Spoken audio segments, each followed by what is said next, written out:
Daughters of Reddit, what is something you wish your father knew about girls when you were growing up? Treating every boy interested in your daughter as your enemy does both of you a disservice. My dad was very overprotective. Anytime a boy had a crush on me, he would be immediately added to my dad's shit list, even if he was perfectly kind and respectful. After a certain point, I just stopped listening to my dad's complaints. In my eyes, he had lost the right to give input about my relationships. Unfortunately, when I was 17 I became entangled in an abusive relationship. My dad hated the guy, but since he also hated every one of my previous suitors, I didn't interpret his concerns as legitimate. On top of that, since he was so busy trying to prevent me from having relationships, he never talked to me about what a healthy relationship looks like.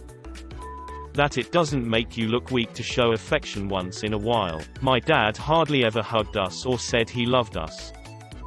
Don't make comments about my friends' breasts. Don't make comments about the small size of mine. Stop talking about teenagers' breasts, Jesus Christ. My dad actually did a pretty good job of raising me as a single dad, as I'm pretty sure my stepmother contributed nothing to my upbringing. The only thing I guess he could have done better was been more knowledgeable about what he called female issues. He didn't really understand periods and cramps and all that associated nonsense because when he was growing up, he was never taught about them and men didn't need to learn. It was just icky to him. Make sure she is not afraid to bring home the person she is dating. Encourage open communication about relationships, dating, respect, etc. If your daughter is afraid you're going to be waiting on the porch with a shotgun or you're going to read the riot act to whomever they bring home, they are more likely to sneak around behind your back. It's not the threat of physical harm that is the issue. Most people would likely agree they've heard a version of this and laughed it off as a joke. It's the sense of doubt that it creates in young women, the feeling that they are not capable of making good decisions on their own when it comes to the relationships they choose to pursue. We keeps preaching that we want our daughters to feel empowered to make their own choices. It starts by removing the need for them to choose partners that meet your approval. Instead, empower them by teaching them how to navigate relationships. Have the tough and uncomfortable conversations, let them make a few bad decisions so they can appreciate and identify what healthy male interaction looks like. My dad is a great guy. He just said the things that dads were supposed to say 20+ years ago. It always made me uncomfortable, but I didn't know how to express myself. Don't just assume your daughter won't be interested in your activities because they aren't stereotypically girly or because once as a small child, she didn't want to do it. Not wanting to, say, go hiking or fishing when I was 5 years old doesn't mean I never ever want to do it. Keep trying to get your kids involved in your life and don't just give up. You're teaching them not to share things about themselves and losing the chance to bond over something you love. If you spend a good portion of your daughter's childhood talking about how much better and easier a son would be to raise, don't be surprised when your daughter grows up confiding almost exclusively in her mother and never in you. That it's great you're extending the offer to spend time together, but when you invite your kid to the garage to help with something, actually have them help with something. For context, my dad would be working on his boat engine or something, and he'd say, "Come help me with this," and then I'd sit on a bucket for 20 minutes watching him in silence, and finally wander off out of boredom. Looking back, it's great he wanted to spend time with me and I appreciate that, but being present and being involved are two different things.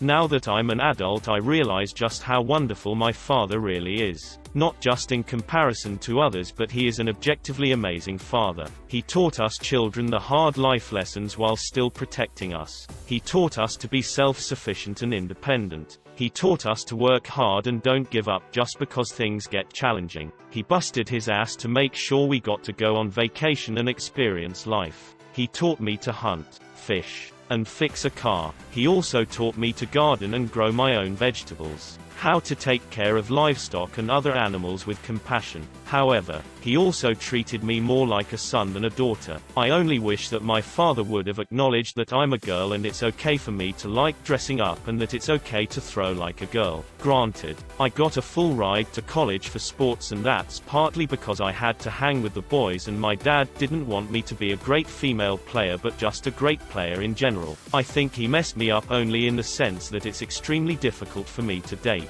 I'm either too intimidating to strangers or one of the boys to people I know. I think I lost my feminine side because I am so close to my dad and he was slightly dismissive of my emotional side. I had to be tough and stoic. I suppose I shouldn't complain. I just feel like if my dad were less of a hard ass and treated me more like a daughter than a son, I would fit in more. Maybe be able to get a date instead of always just being a bro. That being said, I am thankful for the life skills he provided and the protective eye he still has watching over his baby girl. 26 years old F.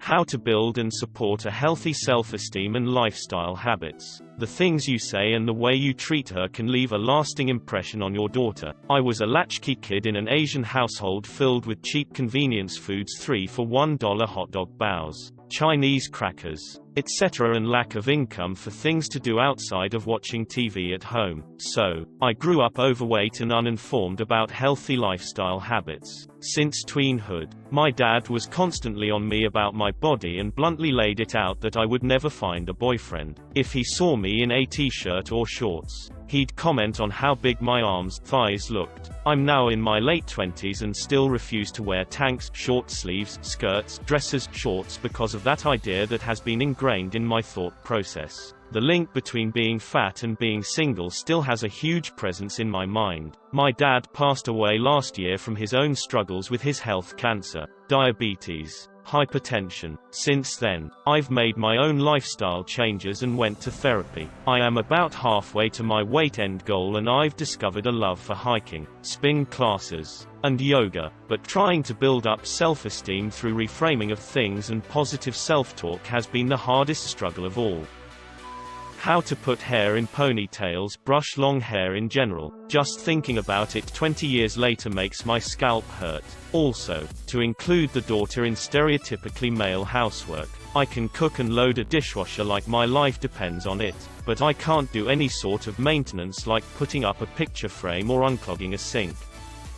When you do something wrong, apologize. Don't just try to ignore what we just fought about and try to be our friend 15 minutes later. When you try to ignore our problem, it hurts us. It makes us angry. We won't want to be friends. My friends and I have almost all had this issue with our dads. The worst thing, though, is when you try to have someone else apologize, fix things for you. My dad has asked me to be this middleman for my younger sister. My friend has been asked by her dad, and some others have mentioned their dad sending in their mom. It doesn't make things better, and a lot of the time, makes that middleman lose respect for you. Respect us as people and apologize to us.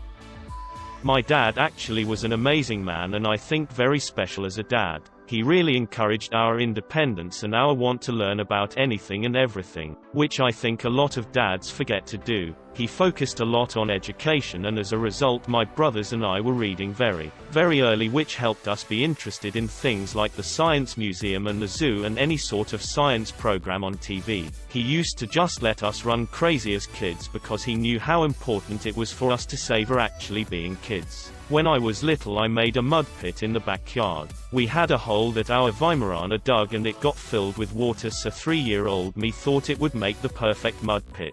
After about half an hour of playing by myself, my dad came outside and saw me, naked, covered in mud, in the pit, where other parents probably would have been pissed. He laughed and grabbed the camera. As we got older he encouraged our independence and hobbies. For my brothers it was gaming, and I made a lifelong career from their interest in gaming. For me it was theater, then science, and eventually wildlife. My dad wanted to be a biologist but never had the drive or money to finish college. So I used to teach him all about genetics and about how the phylogenetic trees of various organisms had changed. He knew a lot, but wanted to know all about how science had changed and what the new concepts were. He outfitted me with field gear, and when we would go camping or hiking together, we'd rock flip and look for herpetofauna. He helped me with a plant project a few years ago, and that was probably the most fun we had. He just never discouraged our interests and passions, which is so important. This doesn't really have a point anymore. I think I just needed to write this out. My dad died 3 weeks ago very unexpectedly, and no man on earth could rival how amazing he was. He truly is responsible for our independence and wonder of the world, and I think more dads need to be like him.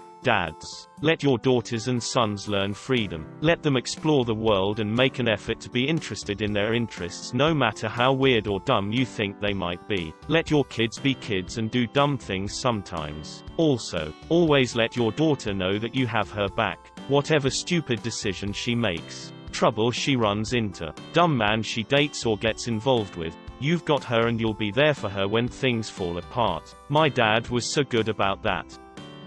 Unwanted sexual attention from grown men doesn't always come from strangers. It comes from family friends too. Pay attention to your friends' behaviors and comments around your kids. My dad cut off a longtime friend after catching him leering at me in a bathing suit at a pool party when I was only 12.